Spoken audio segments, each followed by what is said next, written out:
Bonjour à tous, aujourd'hui je vous retrouve avec une nouvelle vidéo DIY et je vais réaliser des DIY hyper faciles qui sont très chouettes pour changer un petit peu la déco de votre chambre ou de votre appartement. Évidemment ce sera pour la pièce de votre choix et comme je vous le dis tout le temps, vous adaptez avec vos goûts à vous. Vous pouvez refaire ces idées avec les couleurs de votre choix et si vous n'avez pas exactement les mêmes supports que moi, n'hésitez pas à adapter avec ce que vous avez chez vous et avec d'autres idées, je suis sûre que vous en trouverez des géniales. Si cette vidéo vous plaît, n'hésitez pas à la liker et à me dire dans les commentaires ce que vous voulez voir sur la chaîne prochainement. J'arrête de papoter et c'est parti!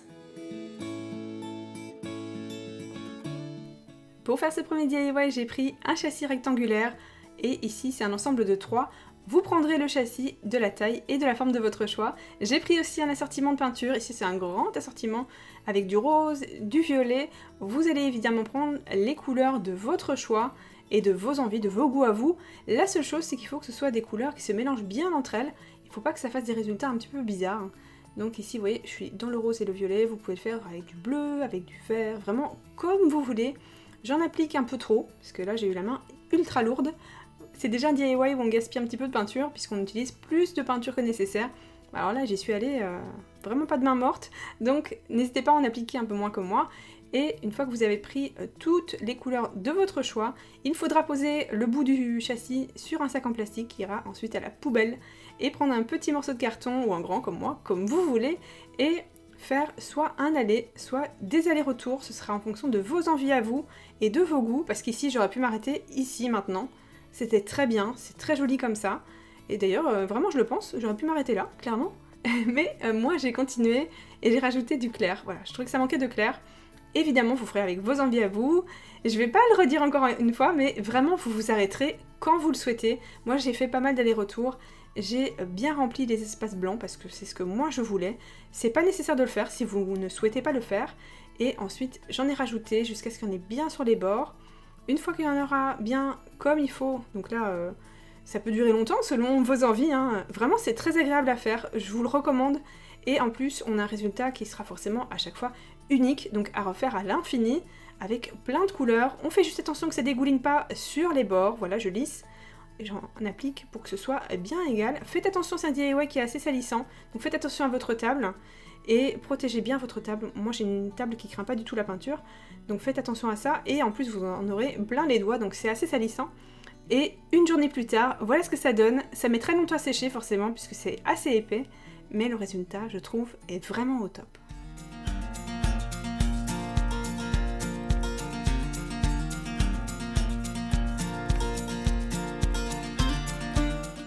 Et pour le DIY numéro 2, j'ai improvisé un DIY pour utiliser le restant de peinture parce que je trouvais ça dommage et puis en plus je trouvais ça assez joli. Donc j'ai récupéré le contour d'un cadre qui me restait et que j'avais peint à l'époque en chromé.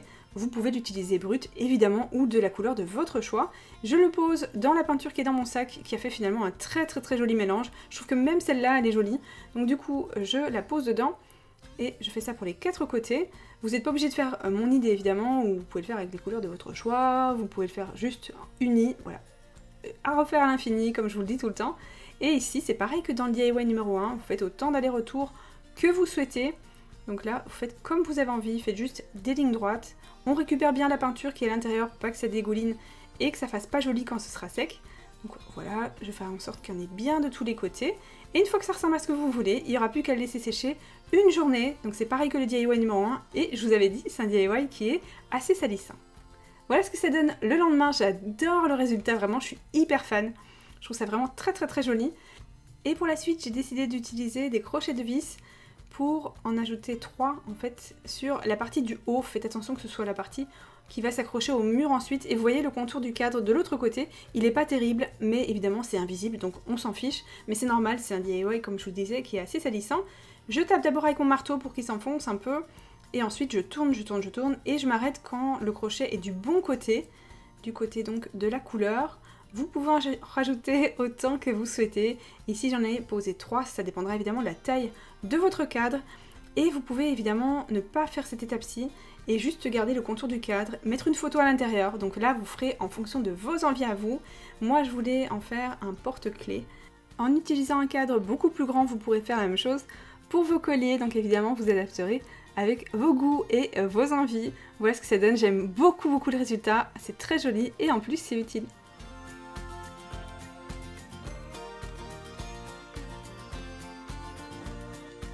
Pour ces DIY, j'ai pris un châssis à nouveau et ça fait partie du même ensemble. J'ai pris la couleur de mon choix, donc du gris argent, du blanc et du noir. Ce sera en fonction de vos envies. Et là, j'ai pris un pinceau, donc j'ai pris le petit modèle de cet ensemble de 3. J'ai posé ma peinture et c'est parti. Donc j'ai pas créé quelque chose de particulier. J'ai pas spécialement d'instructions à vous donner pour ça. Donc vous ferez comme vous voulez.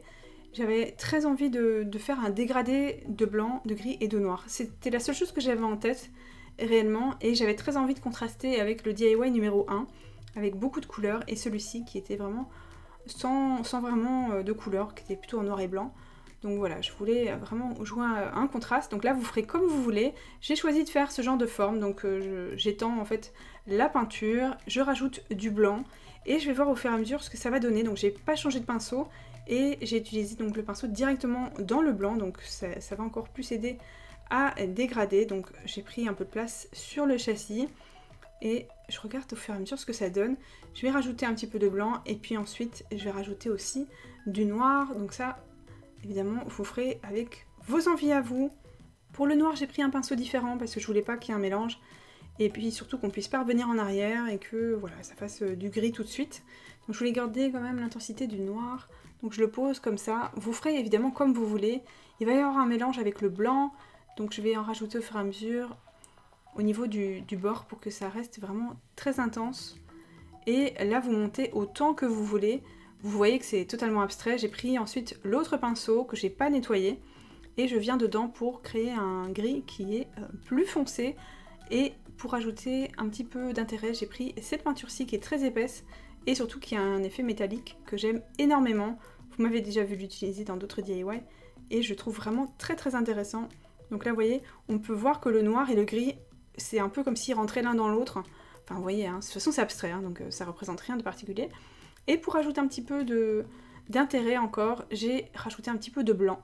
Je trouvais ça intéressant. En fait on dirait qu'il y a du noir, du gris foncé, du blanc et ensuite du gris métallique en dessous, métallisé, je sais pas, comme vous voulez, hein, franchement. Et comme le DIY numéro 1, vous vous arrêterez quand vous voulez, c'est totalement optionnel, mais si vous voulez, vous pourrez ajouter comme moi des paillettes. Donc ici j'ai rajouté des blanches. Attention, celles-ci ont un reflet qui est vert, donc faites juste attention de ne pas faire comme moi et de passer sur le noir. Vous voyez, quand ça passe sur le noir, on voit que le reflet est quand même bien intense. En dessous, j'ai rajouté des paillettes grises et au-dessus des paillettes noires. Et là, vous voyez, en fait, je suis passée avec les paillettes sur le blanc. Voilà, donc j'ai fait 2 erreurs. Je vais en fait les corriger en même temps. Donc je repasse un petit peu de noir là où il y a des reflets verts. Et là, vous pouvez rajouter comme moi aussi du blanc pour enlever, pour passer par-dessus les paillettes noires. J'ai rajouté encore d'autres effets. Donc là, évidemment, c'est comme tout à l'heure, hein. Vous vous arrêtez quand vous voulez. Ce sera en fonction de vos envies à vous. Vous êtes bien sûr pas obligé de reproduire ce que moi je fais. J'ai rajouté des paillettes noires et des grises par-dessus parce que c'est le résultat que moi je voulais. Et là aussi, oui, il en manquait. Voilà ce que ça donne avec le noir au-dessus. Parce que moi c'est comme ça que je le voulais. Vous pouvez faire évidemment dans l'autre sens. Moi j'aime beaucoup comme ça, noir et blanc. Vous pouvez le reproduire avec vos couleurs. Et là ce que ça donne avec le gris au-dessus. Cette fois-ci on va changer complètement de DIY puisqu'on va créer un pot avec des petits pompons. La semaine dernière, je vous ai montré une vidéo où on crée très facilement des petits pompons. Donc c'est celui de la fin de la vidéo qui est vraiment le plus facile. Pour ça, j'ai pris ce fil de broderie. Je me suis aidée d'un bâton de colle. Vous savez, ce sont les bâtons pour les pistolets à colle. Parce que des fois, les fils sont pas bien placés et c'est pas toujours évident de bien les mettre. Donc ça dépend lesquels en fait. Des fois c'est très bien et des fois c'est beaucoup moins bien. Donc j'ai pris aussi de la corde très fine. J'avais envie d'un contraste. Donc j'ai utilisé du fil de broderie qui est blanc et ensuite la corde qui est plutôt foncée pour une corde naturelle. Donc là c'est pareil que comme d'habitude, vous vous arrangerez avec ce que vous avez chez vous et avec vos envies à vous. Donc je crée d'abord un double nœud tout en haut. Ensuite je fais une espèce de petite tête à mon petit pompon ou à mon petit bonhomme. Je tourne, c'est optionnel aussi, vous n'êtes pas obligé de faire comme moi. Je fais un double nœud et je coupe le bout. C'est une technique que j'explique en long, en large et en travers dans ma vidéo de la semaine dernière, donc je ne vais pas revenir en détail sur comment on les crée. N'hésitez pas à la regarder, je vous la mettrai là-haut, dans le i et dans la barre d'infos.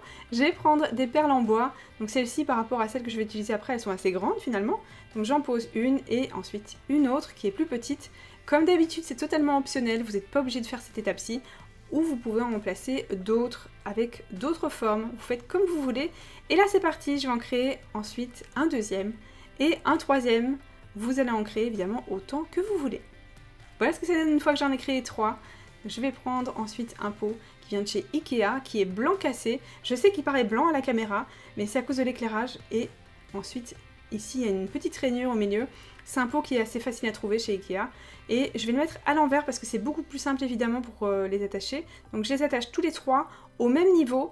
Et je fais des petits nœuds à chaque fois à l'arrière. Je viens placer ensuite un petit point de colle chaude directement sur le nœud. Et ensuite, je vais prendre de la corde assez épaisse, cette fois-ci elle est assez claire. Et je fais attention de passer ma corde au-dessus des pompons. Donc à ce moment-là, vous voyez, là j'ai oublié, donc je fais attention, je le replace. Et ensuite, c'est tout bon pour le reste. Je fais attention de bien lever le pompon à chaque fois pour qu'ensuite la corde, une fois que le pot sera retourné, que la corde soit au-dessus du pompon. Ici, c'est une étape optionnelle si vous souhaitez. Vous pouvez rajouter un deuxième tour comme moi ou vous vous arrêtez au premier. C'est comme vous voulez, moi je trouvais que c'était beaucoup plus fini comme ça, donc ce sera en fonction de vos envies. Et voilà ce que ça donne, on a un look qui est hyper cool, je trouve ça hyper tendance. Et c'est assez discret parce qu'on est resté dans les mêmes couleurs et j'aime beaucoup le résultat. Je vais décorer un pot qui vient de chez Ikea. Vous pouvez bien sûr prendre celui que vous avez chez vous. Voici la référence si vous voulez le même. Peut-être que vous l'avez déjà d'ailleurs parce qu'il est vraiment très joli et il est très simple. Donc je vais utiliser de la colle ou du pistolet à colle. Ce sera en fonction de ce que vous avez. Et je vais prendre des galons à pompons. Donc ici ils sont noirs, ils sont très jolis. Et je trouve que c'est très tendance en ce moment. Donc je vais regarder comment je vais le poser sur mon pot. Soit directement tout au bord, soit en dessous. Il y a une espèce de bord en fait. Donc je regarde et moi je préfère la deuxième solution. J'utilise des épingles parce que les petits pompons ont tendance à passer d'un côté ou de l'autre. Ça reste pas bien sage. Et le problème c'est qu'une fois qu'on va poser la colle, ça risque de vriller, voilà, de se retourner. Et surtout d'abîmer vos galons à pompons, donc, ou votre pot, c'est encore pire. Donc on fait attention et vraiment c'est une étape qui dure 30 secondes de plus. Donc là je baisse le galon et je pose un petit peu de colle. Vous pouvez faire la même chose avec de la colle forte, ce sera très bien aussi. Avec de la colle comme ça, chaude, ça ira encore plus vite. Et je vais répéter ces étapes, donc une fois que je vais arriver à la moitié de mon pot et que j'aurai atteint toutes les épingles, je vais en rajouter pour la deuxième partie du pot. Donc je rajoute tout autour. Et une fois qu'il est bien posé, je fais comme tout à l'heure, je vais rajouter de la colle. Et une fois que c'est fait, il n'y a plus qu'à découper. Et il n'y aura plus qu'à rajouter un petit point de colle pour que les bords tiennent bien. Le tour est joué. Notre pot a retrouvé une nouvelle jeunesse. Moi j'aime beaucoup. Je trouve que vraiment ça rajoute quelque chose. Ça change le style et en plus c'est un style qui est vraiment hyper tendance en ce moment. J'aime beaucoup le résultat et j'aime bien vous faire des DIY qui sont hyper faciles en fin de vidéo.